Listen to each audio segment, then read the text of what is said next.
week we're going to talk about quadrilaterals, specifically in some special types of quadrilaterals. But what does the word quadrilateral mean? What was that?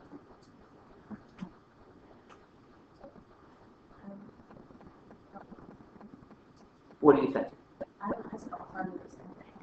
All sides are the same. Not quite. Not all quadrilaterals have all sides the same. Some do. It means they have four sides. Yeah, yes. So a quadrilateral is a four-sided figure.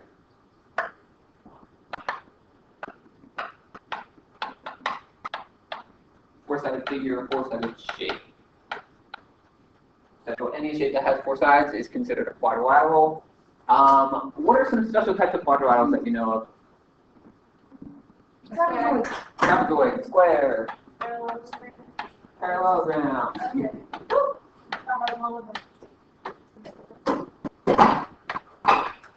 Diamond. I'm going to give it a different name. We're going to call it a kite instead of a diamond. That was called a rhombus. Yeah.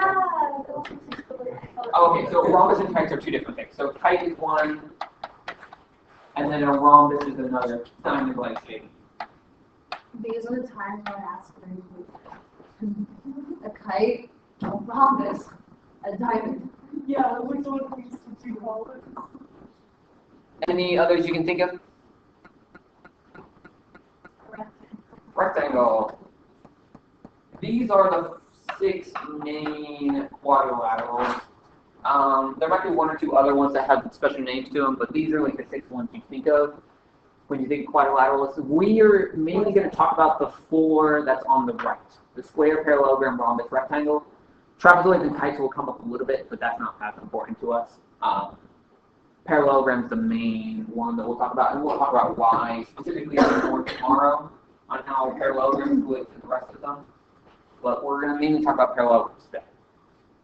And so when you think of the word parallelogram, what does that shape look like to you? Parallel. It's kind of slanty. Kind of slanty. Does it have to be slanty? It doesn't have to be. It can be like a rectangle. I thought a parallelogram and a quadrilateral were like 2 different sections. I didn't know that was. So a quadrilateral is any shape with 4 sides. So any shape with 4 sides can count as quadrilateral. So a parallelogram has 4 sides, and so it's a special type of quadrilateral. But not all quadrilaterals are parallel. Like not all brown bears, not all brown bears are brown. No. Never mind. Just don't worry about it. So a parallelogram is a type of quadrilateral because it has 4 sides, but quadrilaterals can be any shape with 4 sides. Like that's nothing special, but it could be it's a quadrilateral. What's the other ones called that or not? They're just called quadrilaterals. Just any 4-sided shape that's not something special. No, I mean like when it doesn't have 4 sides. If it's 5 sides, it's a pentagon. 3 sides, it's a triangle. 6 sides, it's a hexagon. And they have like names. What about the crazy ones? There's like a special name for the crazy ones. Crazy. Yes, when they're like all different. You know what I'm talking about? There's like a special name. Special name for crazy-sided shapes? Yes. Not polygon. Miscellaneous. Like a dodecahedron is a 20-sided, or it might be 12-sided. I think it's 12-sided.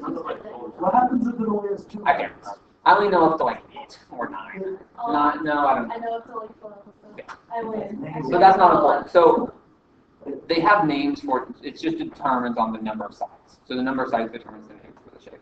So quadrilaterals are 4 sides. So we can't make up a random shape in any way we want. Fortunately not. It will most likely have a name. Typically, once you get past like 20, they just call it a 20, they'll call it like a 21 gon is a 21 type of shape, or a 22 gon. What the heck? I mean, they have names for them. They just, it's hard to remember that many different names for special shapes. Don't want to remember. It's like when I was talking like exponents. Like, you know, it was like squared, cubed, and then how many sides will it take? Yeah. How many sides will it take to make a circle? So circles don't necessarily have a limited number of sides. I know, but 360 degrees. The circles are special. They're their own type of shape. 493 angles. so we're going to talk about parallelograms. So what do you know about parallelograms? Parallel. Their sides are parallel. So the opposite sides on a parallelogram are always going to be parallel. That's what makes a parallelogram. So we like to draw them slanted. They're not always slanted. They can be drawn straight up as long as both those sides are parallel. As long as those opposite sides are always parallel, it doesn't matter how they're drawn. So like a square is one of them? A square could be a parallelogram, or a rectangle could be a parallelogram. A rhombus could also be a parallelogram. They're just special types of parallelograms. And we'll talk about what makes them different tomorrow, but we're mainly just going to focus on the generic parallelogram today. So we know parallelograms have parallel sides. That is one property of a parallelogram. Opposite sides are always parallel. We are going to look at some other properties. So we want to try to figure out how much can we learn about parallelograms today. And then, but the thing is, we can't just assume something about a parallelogram. We have to prove them. So we're going to be doing some proofs today. But the thing is, once we prove them once, we don't have to prove them ever again. Once we prove something is true, we can use that forever. So once we prove that parallelograms have, we'll say we prove that parallelograms opposite sides are parallel. That's not, or opposite sides are congruent. Once we prove that, then we don't have to prove it again, but we can use it for any parallelogram you run into in the future. So every time you see a parallelogram, you can know that the opposite sides are always congruent, but we can't use that until we prove it. So today is going to be a lot of proofs. It's going to be a lot of thinking, but once we do it today, we don't have to worry about it ever again because we can use those theorems for the future. We won't have to do it on a test, but you can use them on a test. So now that once we prove them in class, you know, oh, I know this is always true, and I can use it in the future. So, parallelograms, opposite sides are always parallel. What does it also look like those opposite sides are?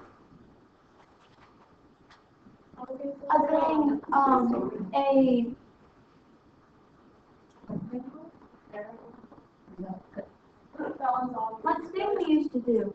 Thing we used to do. It's a closed object. Perimeter? They're closed. No, we did it like so many times. It's like alternate interior. Oh, angle pairs. Like parallel angle pairs? Yes.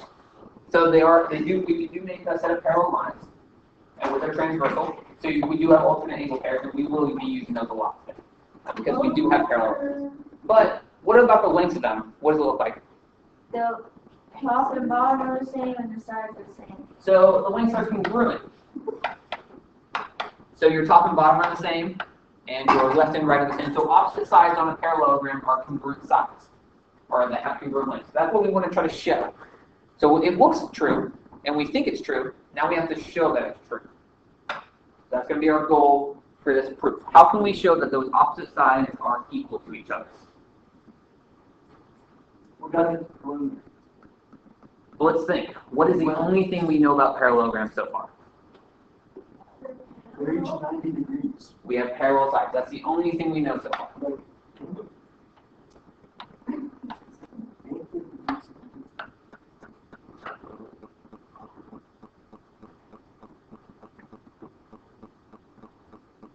So that's the only little bit of information. Now, when we've proven things in the past, what shapes were we working with? Triangles. Triangles. Do we have any triangles? We can cut it No. We can cut it in half and we can make a triangle. and they each have So the interior angle sum of each of our triangles is 180. Now, we are trying to show that the red sides are the same length and that these blue sides are the same length with triangles. Wow. How can we go about that? What was that? Alternate interior angles?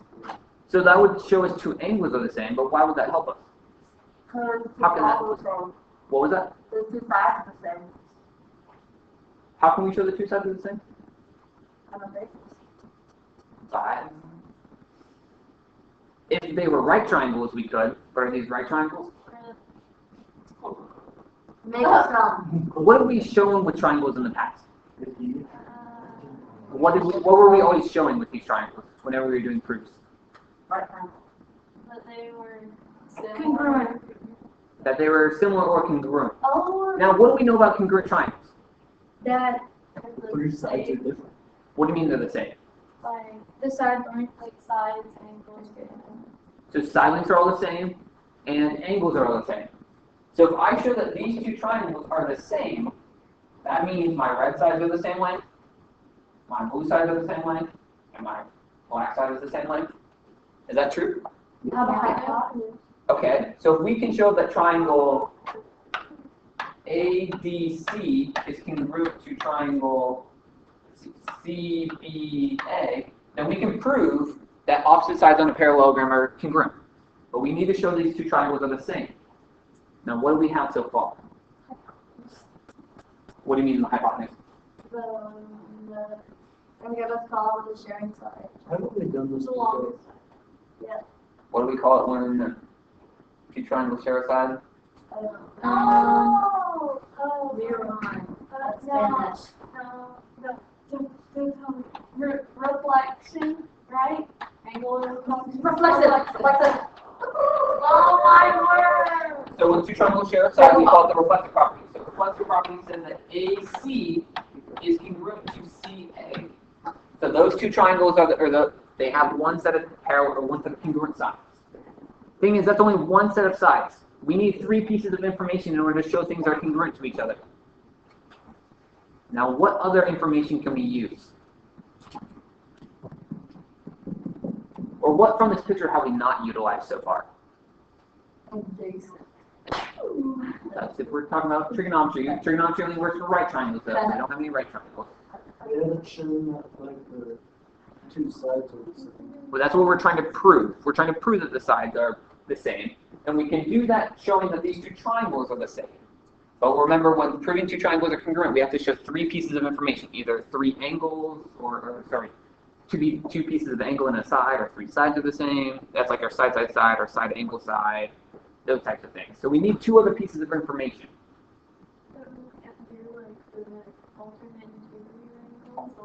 We can try alternate interior angles. We have parallel lines. What are some sets of alternate interior angles we have?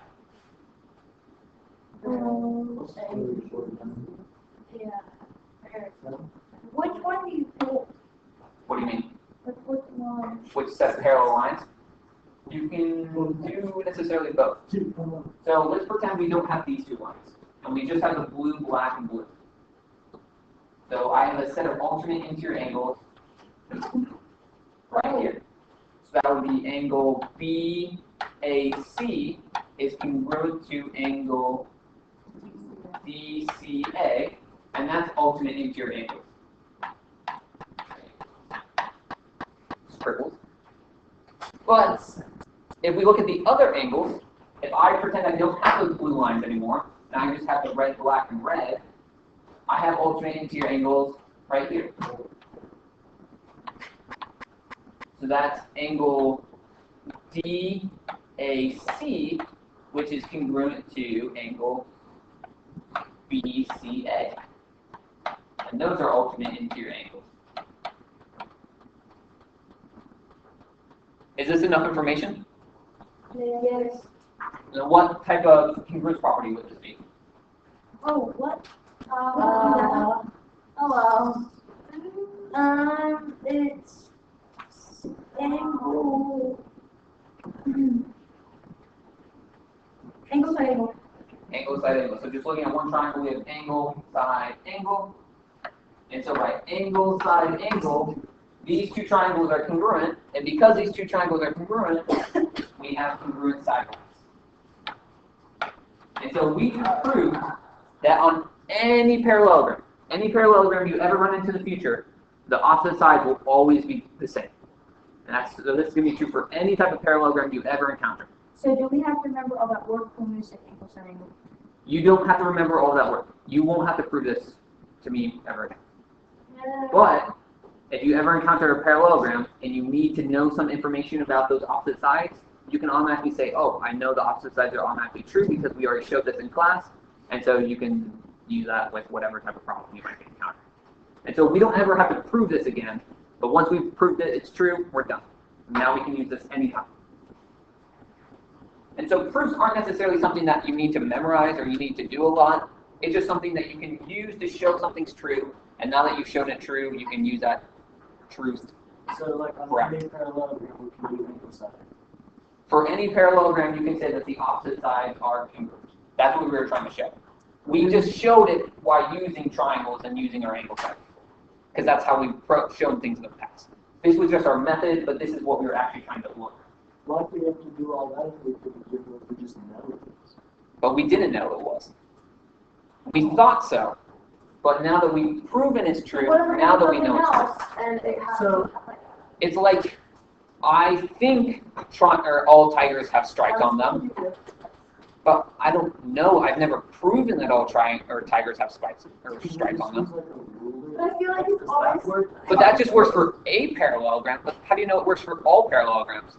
But I feel like that's what it is, like all. But not every parallelogram is going to be the same. 60 degrees, like that's like But if it looks like that one, no.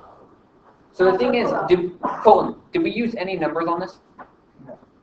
And so we proved it for any parallelogram with not determining any numbers at all. So it doesn't matter what the numbers of the sides are. This works for any type of parallelogram because we showed it without using any numbers. And so if you can prove something without using any numbers, you can show it works for any of that shape. So any situation that has something like this, you automatically know that these opposite sides will always be true. So that's the benefit of proofs. They're hard, they're tricky, they're uncomfortable, but once you use it, it's a powerful piece of tool that you can use anytime afterwards. Once you've proven it's true for life. It's done. So we now know two things about parallelograms. We know that opposite sides are parallel and opposite sides are congruent.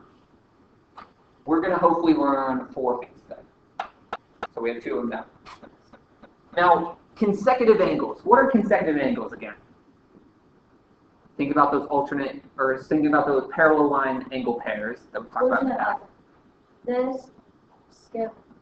Wait, was it like the I think you're thinking of corresponding. no, it's the same side interior? So consecutive angles were also known as same side interiors. So for example, these are a set of consecutive angles on my parallel lines. Now what do we know about consecutive angles?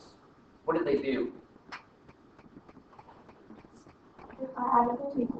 They were added to equal 180. They were supplementary.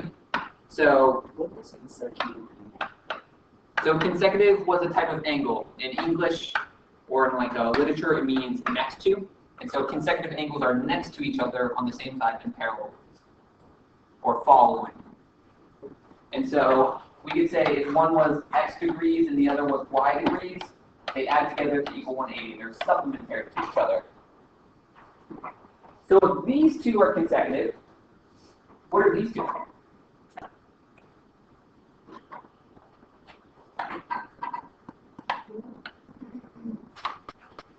They're also consecutive. So we could say that these two angles are also consecutive. So that means they also add up to equal 180 degrees. What would that make the measure of this angle of your green angle? 180. So y plus this green angle equals 180 because they're consecutive. Wait, but it's the same length as that one. Why? It's x. But why? Because they are, yeah, Oh. alternate interior. Consecutive. So let's say x plus y equals 180. So some number plus some number adds together to equal 180. Just whatever. What if you made it a line? What was that? What if you made it a line? You made a line like this. Like a middle triangle. So that would cut our angles in half. That wouldn't necessarily help. Oh, the other end. Like this one? Yeah. What does that help us with? Alternate interior. Okay, so that would show us that, but that's just getting more angles than that. Alright, so let's think about it.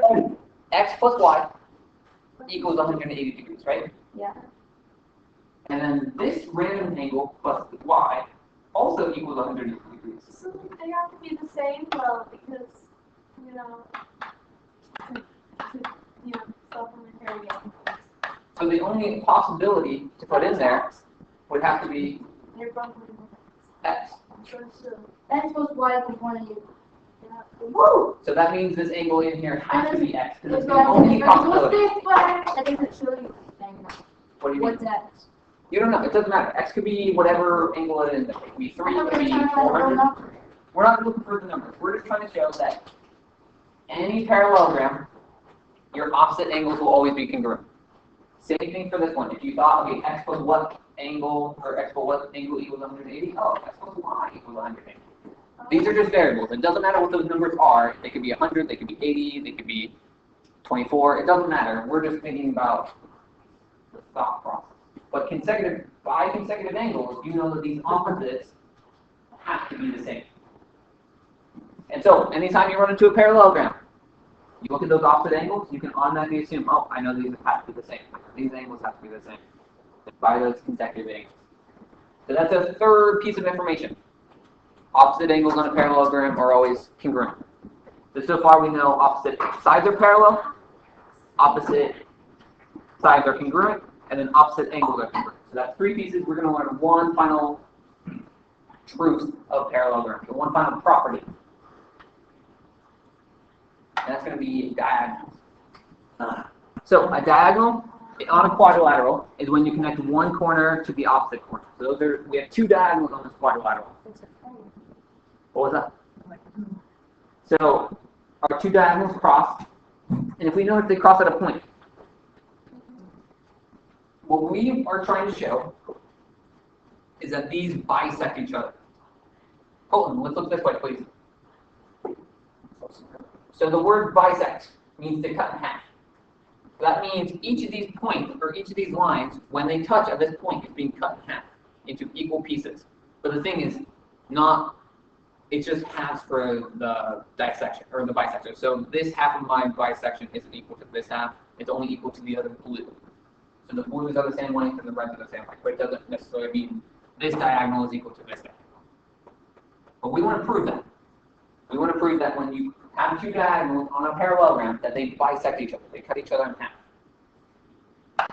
Once again, in order to prove it, or in order to know it's true, we have to show it. We have to use their proofs.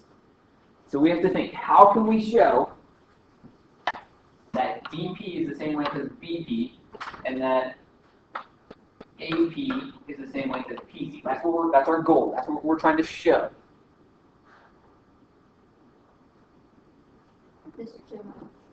It is a lot. It's a bit of thinking. But once we prove it, we know it's true for every parallelogram. So once we show it, we're done with it. And we can just use it. We don't have to prove it anymore. Once you prove a fact true, it's true. You don't have to worry about it being false or it being wrong. The thing is, how can we show that these 2 are true? How can we show that they're congruent? What did we use on that last problem? Or sorry, not consecutive. The problem before that, I'm sorry. What did we use to show that congruent sides were parallel? Or, well, we are using what type of shape? Triangles. Do we have triangles on here? Yes. Yes. Specifically triangles using those side lengths? Yes. What triangles do I have?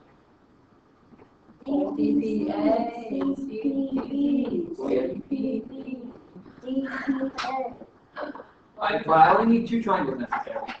The ones that Do the like APB now. yeah. APB? Yeah. All right. So, if we show that these 2 triangles are congruent to each other, we show that these 2 sides are the same, and then these 2 sides would be the same. Because we know every congruent triangles have to have congruent side lengths and congruent angles. So if they have congruent side lengths, that means our diagonals will be congruent to each other.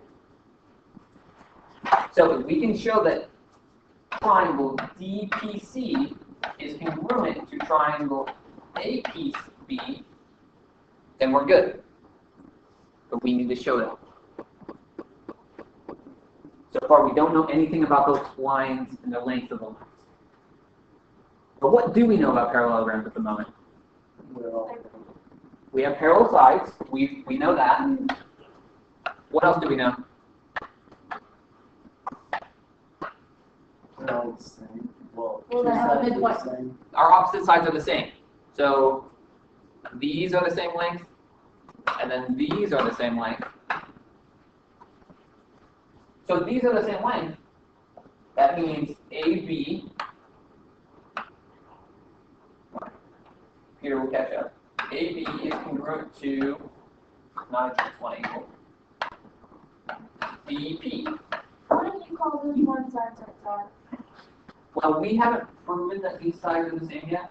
What the dashes? I put dashes up there to help us remind ourselves of what we were trying to show. I can remove them if you have.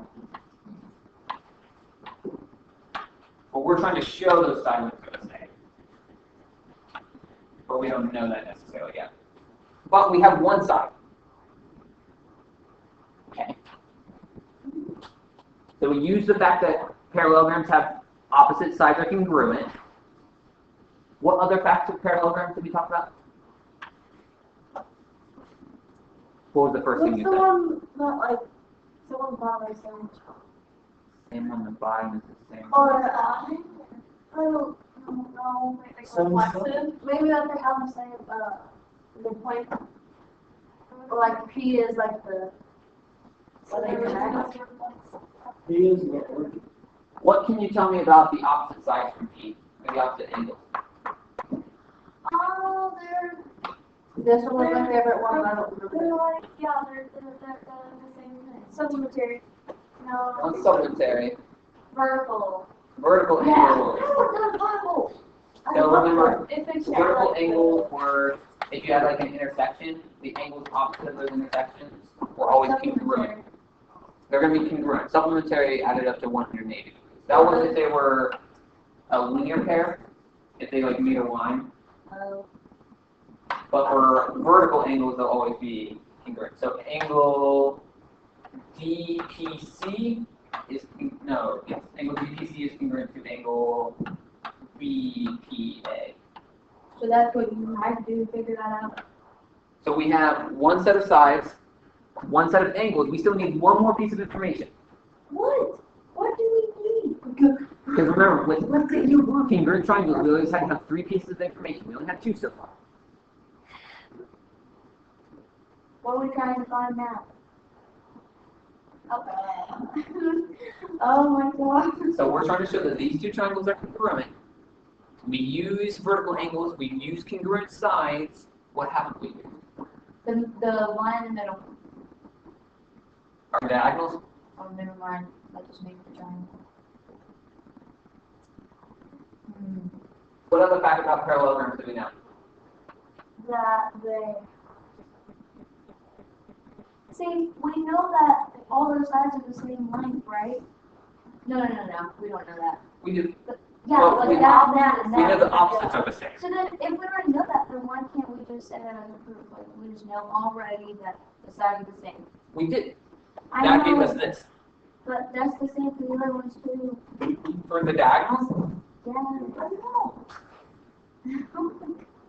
That's what we're Dig trying to into show. it. I think we already know that. But do we know? Yes, we know. We can do alternate interiors. There you We have a set of parallel lines.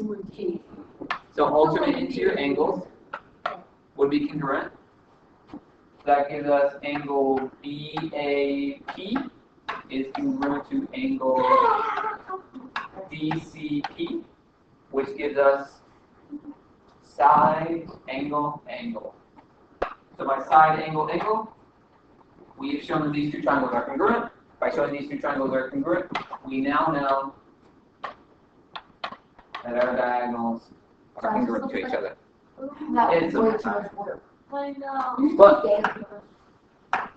we showed this was true. So now, anytime you encounter diagonals on a parallelogram, as long as you know it's a parallelogram, you know that the halves of the diagonals have to be equal to each other.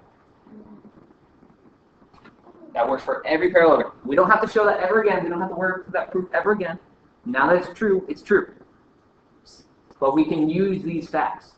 So I know today is hard. I know it was a lot of thinking, a lot of proving. But now that we've proven them true, we can use these facts for life. We don't have to go back and prove them again. They're proven, they're good. Not even close.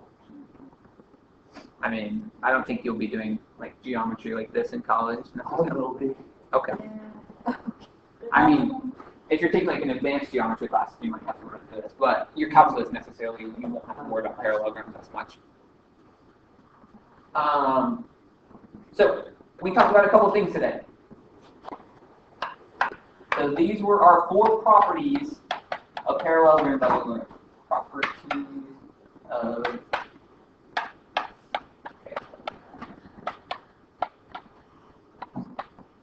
So these were 4 properties we learned about today. So number 1, opposite sides are parallel. That's what gave us parallelograms.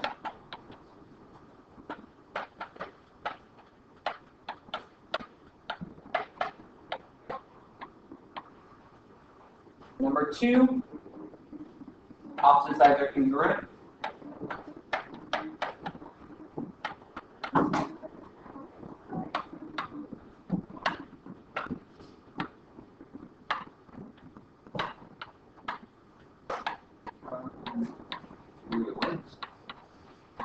Number 3, opposite angles are congruent.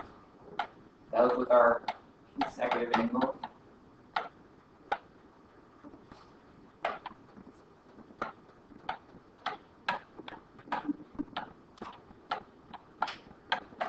And then the last thing we just talked about was diagonals bisect each other.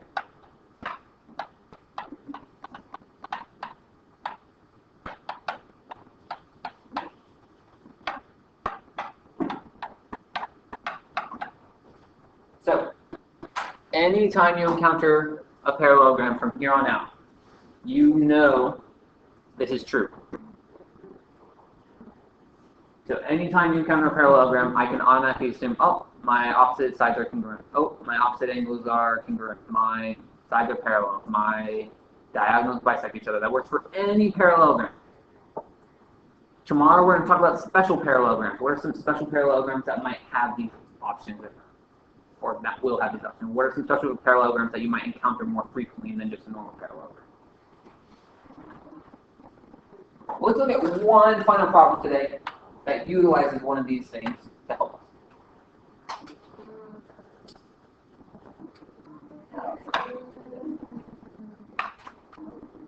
Y equals 4.5. Yeah, grab the lead. All right. So we went to solve for the variables and then find the length of each of these diagonals. So our goal is to figure out how long is this diagonal and how long is this diagonal. Y equals 4.5.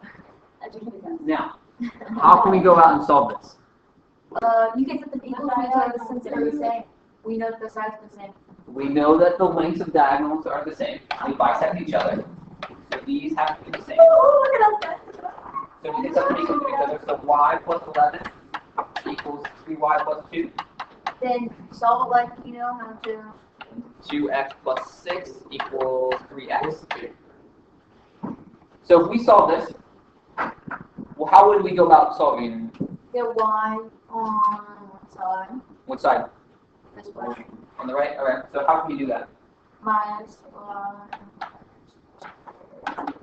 Okay, we subtract y from both sides. That 11 leaves us a equals one. 2y plus 2. Okay. Subtract 2 from both sides. Rid of our constant. 9 equals 2y divided by 2. So what does that give us? 4.5. Y equals 4.5. So if we know y equals 4.5, we can then, in order to find the lengths of the sides, because that was our final goal, is to find the length, we can plug y back in. So 4.5 plus 11 equals 15.5. Now if this side is 15.5, how long is this one? 15.5. We don't even have to show it, we already know we know they're equal. So this also has to be 15.5. And what's my total length going to be? 31. 31. Good. See if you can do the same thing for the x's. See if you can set them equal to each other, solve for x, plug it back in, and figure out what that total length is going to be.